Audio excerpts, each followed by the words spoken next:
and gentlemen, thank you so much for joining us in the first episode of CHACR Take Away videos for the remaining of the year after a mini summer break in July and August.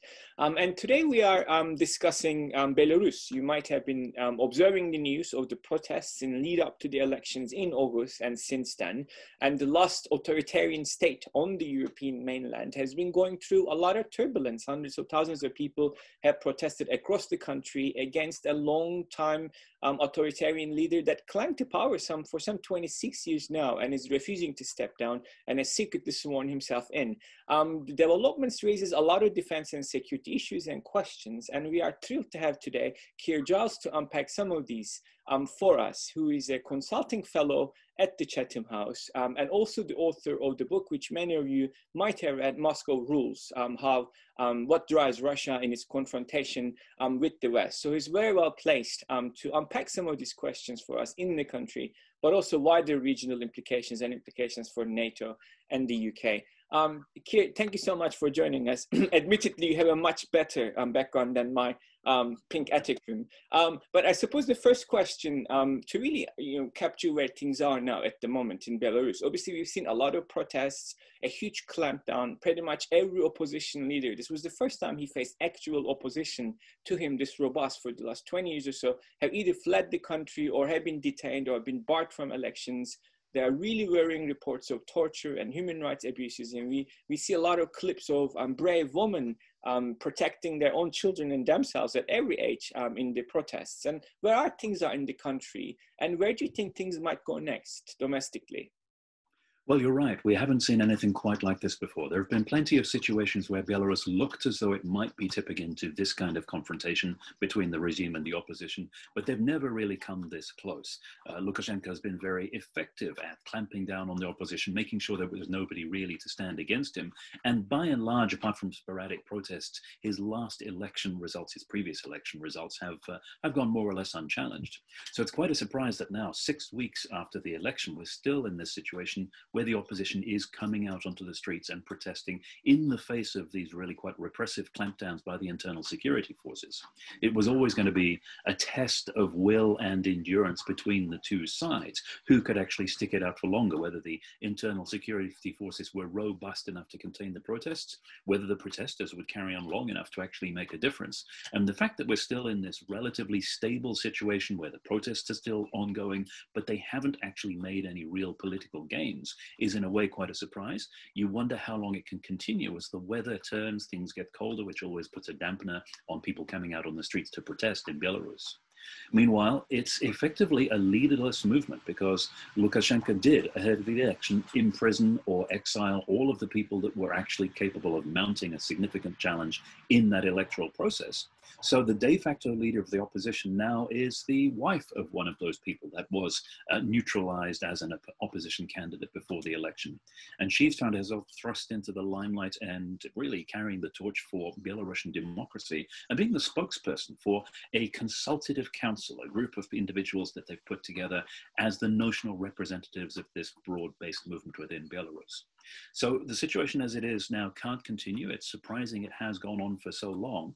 The authorities have been varying their tactics. You see sporadic clampdowns with more vicious repression and police brutality. And then from time to time, there's a bit of a relaxation where protesters are allowed to let off steam. So both sides are trying to adjust to this confrontation between the two. But the key point is whether the opposition is actually going to be able to achieve any change within the country itself. And there's no sign as yet of Lukashenko having blinked, having given in to any pressure, only turning to Russia for assistance in waiting the whole thing out. And what is at stake here? So obviously, clearly there's a human rights and democracy aspect of it, right? So the people of Belarus don't buy the lie that he won 80% of the votes while hundreds of thousands of people are on the streets and there's a huge clampdown and all the denial for even a candidate to emerge. So there is obviously free and fair elections. Maybe when he came into power in the early 90s, there was some good reports about free and fair elections in Belarus, but since then it has been rigged and it has been pressured. So, but what seems to be at stake here is beyond just the noble quest for democracy and human rights in the country, it seems to be having a much wider impact on the regional stability for Central Europe, Eastern Europe, the Baltics, the relations with Russia, and has also some implications in regards to what happens next in Belarus. Would that be a fair question on thinking about Belarus and wider implications in its region? That's exactly right. There's the domestic angle. If you, excuse me, if you're in favor of democracy and human rights and people not getting beaten up and tortured by police, then obviously you disapprove of what's happening in that country at the moment. But also you need to look to the long-term consequences, because for years now, whenever anybody has been asked to rank a list of things that might trigger the next Russian military adventure in Europe, the next military intervention, Belarus has been top of the list. And in fact, precisely the situation that we have playing out now. A threat to stability, a threat to power in Belarus, which might risk Belarus turning westwards. Now, there are no signs at the moment of that opposition movement, the Consultative Council, actually wanting to turn their backs on Russia and have closer relationships with the EU, with the West, but it is still a fear that has been always present for Russia. And of course, that would mean exactly the same set of security implications for Russia as Ukraine moving westwards in 2013, 2014. So the assumption has always been that if the situation did look as though it was slipping out of control, that would necessarily trigger some kind of Russian intervention to actually get a grip on the situation and bring that country back into its own orbit and under its own influence. So that's why the stakes have been so high. And that's why it's fortunate that up until this point, there haven't been any of those sudden movements. There hasn't been a drift into instability and an uncontrolled situation. And Russia, for the time being, has been relatively hands-off. They've measured their position. They've gone through a number of different phases of being non-committal and then gently, subtly engaging with Lukashenko, offering him assistance behind the scenes, whether it's with internal security or whether it's actually economic assistance to prop up the Belarusian economy, which has been for so long dependent on energy subsidies from Russia to function. So you've had taken off the table a lot of the different demands that Russia was making on Belarus previously for paying its gas debt, for example. And instead, you've got this quiet encouragement to try to maintain Lukashenko in power. Lukashenko hasn't always been the Kremlin's best friend, but certainly he's a lot better customer, even though a prickly one, than having somebody unpredictable who Moscow might not necessarily approve of. And what that means is you have a situation exactly as we did 6 years ago, where there was the possibility of an entirely unpredictable development, which could spark another Russian move along the lines of the seizure of Crimea and the beginning of the war in eastern Ukraine. That's the reason why everybody was so tense about exactly what might happen in Belarus and concerned over what the longer term implications of that political change within the country might be. I mean, I think your answer has already highlighted how Russian approach to this is pretty different than what has happened in Ukraine, and very cautiously waiting and playing an influence game. And clearly the protesters are also don't necessarily have a unified demand either way. So it seems to be a lot more happy to let things develop a bit and assert influence as kind of Russian approach to it. But so how has NATO and EU responded to this? Obviously, there was recently a blocking over EU sanctions brought against, I think, Belarus due to the East Med crisis with Cyprus. NATO has been cautious. I mean, obviously, the exercises very near Belarus has continued. There's been a lot of statements coming on democracy. But if you stand back from this kind of public posturing by these entities, what has been the overarching understanding and response to these very important developments within NATO and within EU security and defense thinking? Well, it's hard sometimes to say what NATO is thinking. You see what the public pronouncements are. You see the very cautious and delayed reactions to what is happening from NATO communications. But what's going on behind the scenes, extremely difficult to tell. It's not like the EU, where there's been, as you said, this very public blocking of initiatives to try to respond to what's happening in Belarus. Now, part of the whipping up of war hysteria in Belarus that Lukashenko has been engaging in is pretending that NATO is attempting to attack and carry out regime change in the country, to assist in deposing him as president, to actually potentially mount a military intervention against the the eastern regions, which have Polish minorities and which he's pointed to as being some of the hotbeds of the protests against him.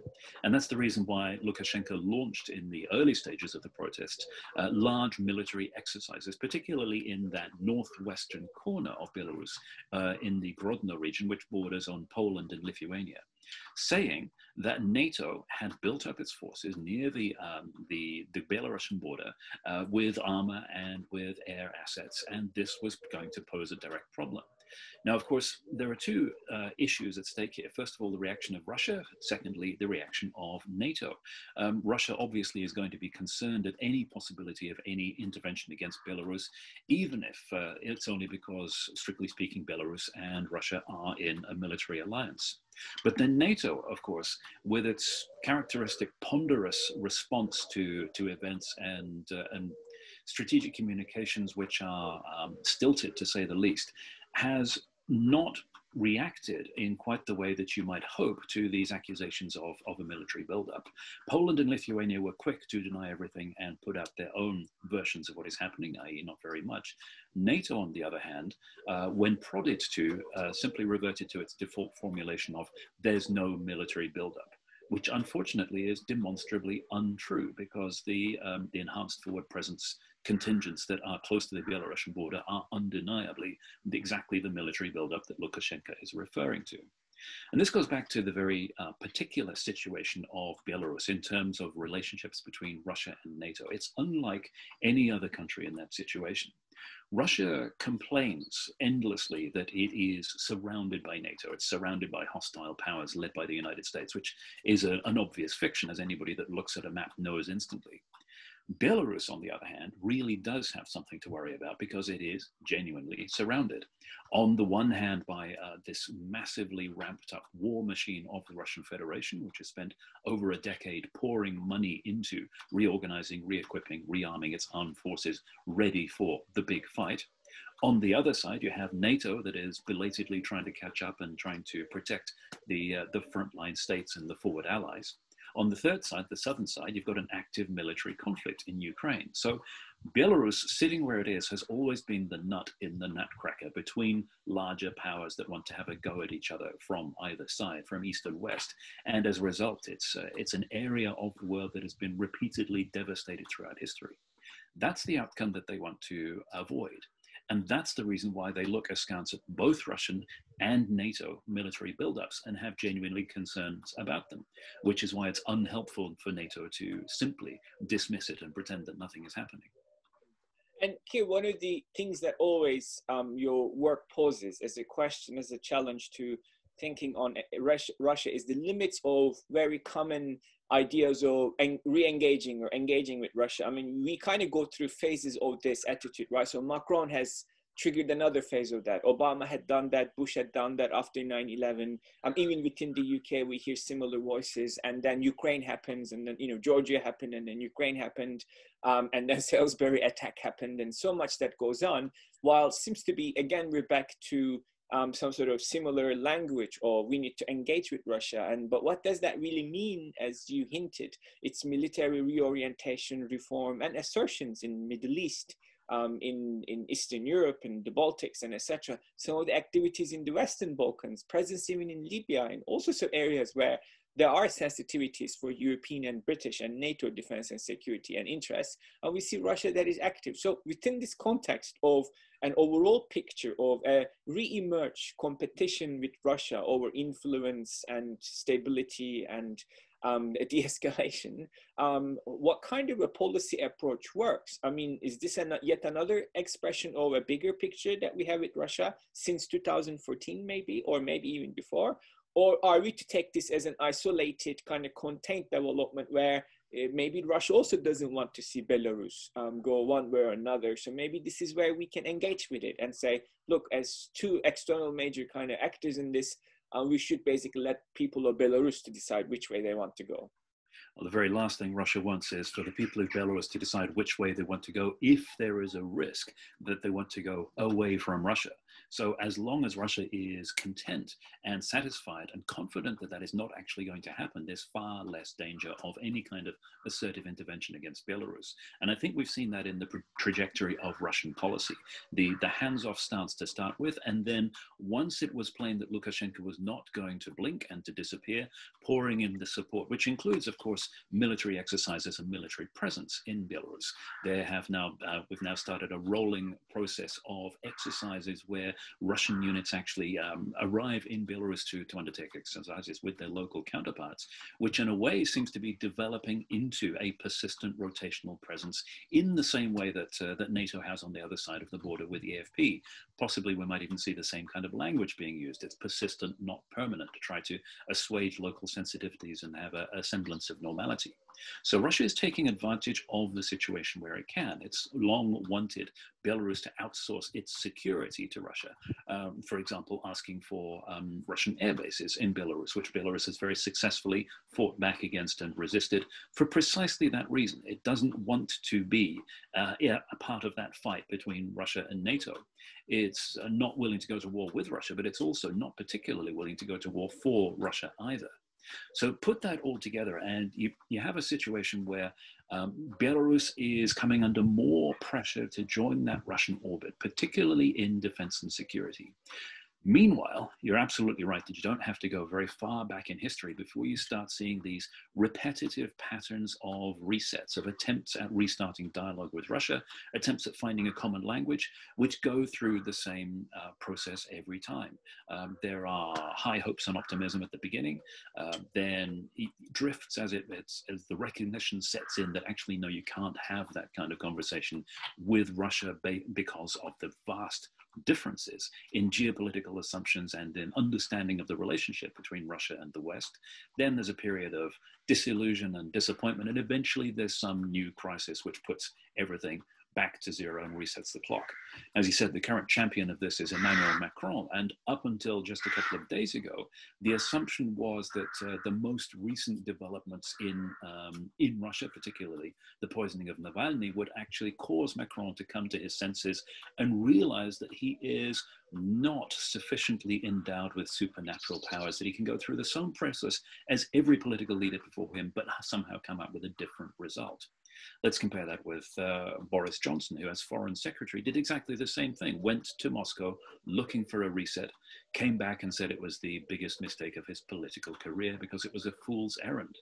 It would be splendid if political leaders could look at the experiences of their predecessors and not be so arrogant to think that the same thing precisely will happen to them as has happened many, many times before. Yeah, and then obviously that reality, the history here raises a lot of questions for British defense and foreign policy, right? So, I mean, I was very pleased to see the foreign secretary, to take a public line as the UK, even though the EU itself seemed to be blocked at the moment for, response or sanctions or limitations brought to Lukashenko and its elite. So thinking about British foreign policy and British defense policy from now on, given our process of Brexit, relationship with the US, the French ambitions with pushing forward another new kind of, if you like, European vision, the reality of German, maybe ambiguity about some of these issues.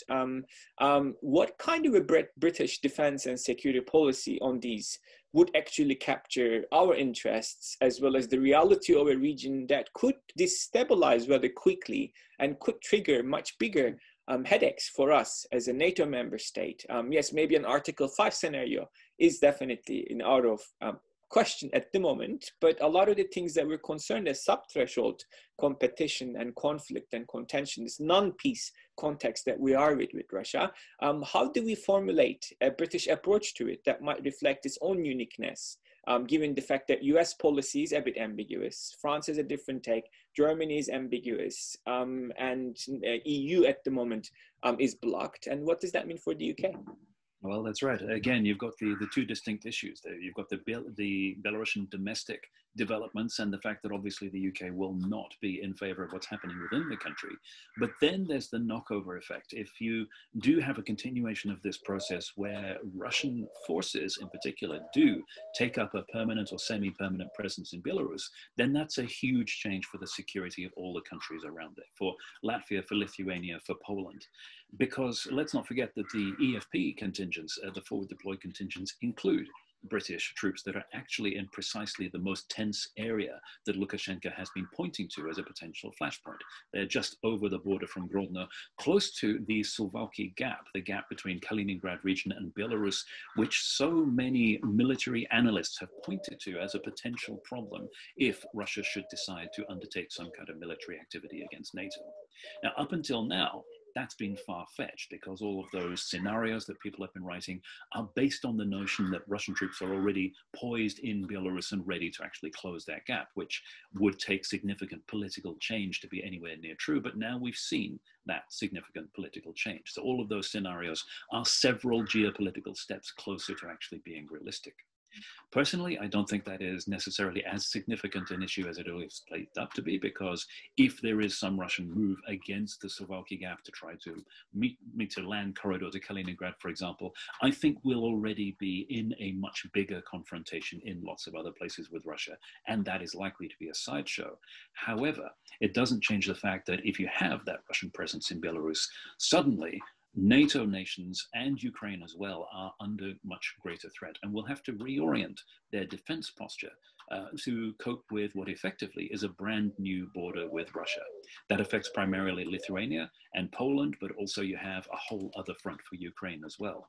So yes, it throws all of the cards up into the air if Belarus and Russia continue down the track they seem to be on at the moment. Keir, thank you so much. This has been a truly informative conversation with a lot to think about and a lot of implications for the defense and foreign policies, but also for personnel that are deploying to some of these exercises and NATO posts in Eastern Europe. And thanks to everyone who watched or listened to this. And if you want to access more of these interviews with leading experts on a topical conversation of importance for British defense, do visit www.chacr.org.uk to download some more. And thank you so much.